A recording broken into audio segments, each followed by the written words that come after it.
Ashamaa jennee harkisa fuunee daawwattoota keenya kabajamoo fi jaallatamoo qaqqaalii ilmaan Oromoota akkam jirtuun nagaan fayyaa keessanii. Har'a wanneen isiniif qabadhe oduu duriidha. Oduu duriin tun sirriitti fiidoo kana jalaa kaasa hanga dhumaatti dhaggeeffadha. Yeroo isaan waan oduu durii tana raasaa sirriitti isiniif gala osoo karatti mura jechuudha.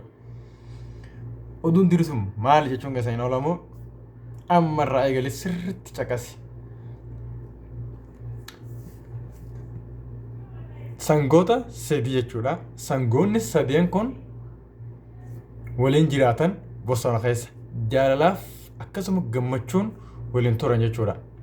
Bosona keessa jechuudha. Sangoonni sadeen kun jaalala fi tokkummaa qaban jabeeffachaa waliin kan turan ta'uu osuma jiruu sangoota kana cinatti waraabessi kan jiru. Waraabessi sangoota kana tokkummaa isaanii fi jaalala isaan waliif qaban harkeetti hedduu hinaaffiin itti dhagahamtu jechuudha waraabessa kana.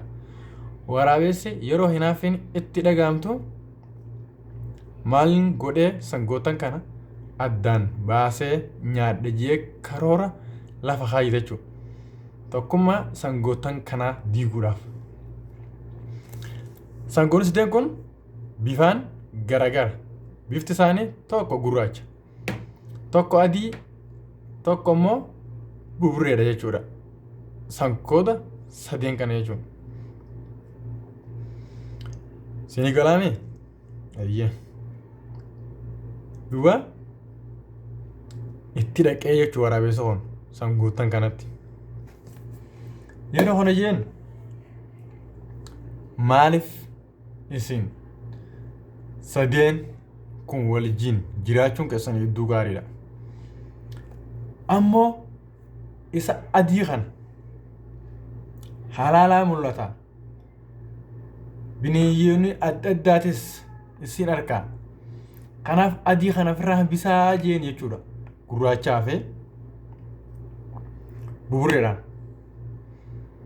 Gurraachaa fi buburreenis hayyama waraabessaaf fudhatanii adii ofirraa hambisuudhaaf murteessan jechuudha.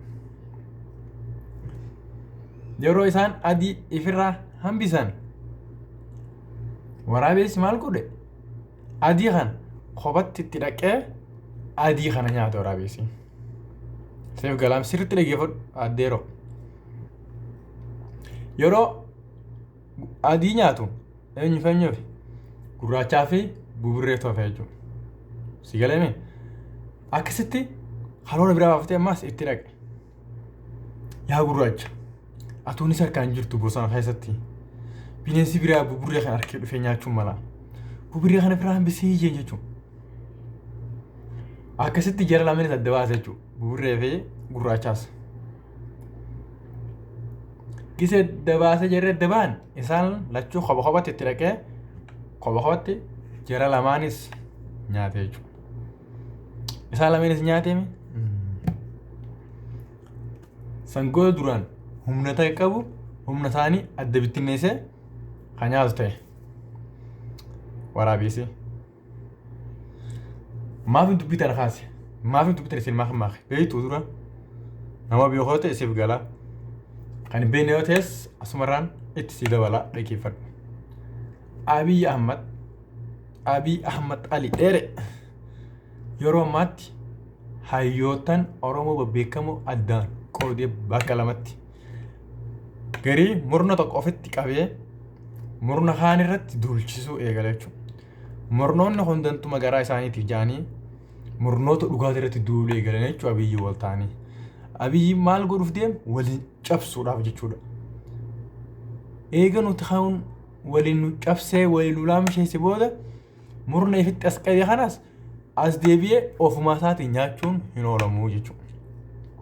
Kanaaf tokkummaa yoo jiraatte humni ni jirti. Yoo tokkummaan hin jiraanne humni teenya akka sangoota sadii sanitti adda bittinoo ta'e gurbaan kopha kophatti nu nyaachuu deema. Siyaasaan biyyi deemuun tana yaa uummata Oromoo firraa laalaa dura dhaabbadhaa weerratti duurina tokkummaa isin jaa an obboleessa keessan kabajaaf jaalalaa wajjin isiniif dhaamaa kanuma oduun diita duriis tanuma eeguufiin dhufee akkasuma achumaan YouTube Oromoo kana subscribe like share godhuun yaa keenya jajjabeessaa subscribe naaf godha amma abbaan fiidiyoo kana daawwatan subscribe kana godhan kabajaaf jaalaan isin gaafadha hanga fiidiyoo biraa dulti chaanutti amma nagatti naaf turaan isin jaa anu bilees keessan jechuudha.